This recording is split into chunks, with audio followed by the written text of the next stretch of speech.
بسم الله الرحمن الرحیم. ملګرو نن 7 اگست دی او دا ویډیو سره ضروري وګورئ. د خیبر پښتونخوا د 400 تنګي تحصیل سره تعلق لرونکي یو علمدین صاحبزاده پیر مفتی ګوهر علي شاه صاحب دی وایي چې په 7 اگست باندې په پرتګال کې د کبانو باران کیږي. تاسو وګورئ دې ویډیو کې د پوره تفصیل بیانوي چې 7 اگست باندې دغلته رقبانو باران کیږي. د خلک غریبانانو بیا پوره تفصیل بیان کی سره خلک غریبانانو او دغلته یو بزرګ هغه د الله پاک نه دعا وغوښته نو اوس په 7 اگست باندې دغلته د کبانو باران کیږي. نو چې دا بوس وی کنه وي دا حقیقت ته کنه نه او مفتی صاحب پوره تفصیل بیانوي. د دې نه د بل راځي پرتګال ته ویل کېږي یو خار دی او خلک ډېر زیات غریبانان هغه ته اوس په سوال جوړ کړی سیټ جارج ته ویل کېږي د دې ولی الله خلک غریبانان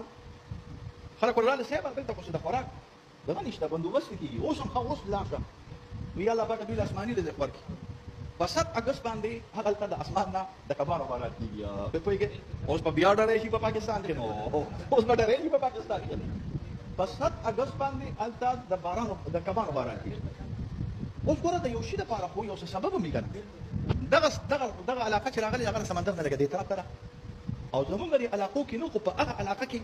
یو قسم یو غولې جوړېږي خو هغه ستاسو د دې علاقو غوندې غولې نه وي. د هغه غولو نه خو خبر شئ که نه هغه غواګانې او لوی ټکټرې په مخه کوي نو هغه غولې چې جوړېږي نو هغه غولې ده په سمندر کې وشي نو هغه غولې په سمندر نه کبانو چت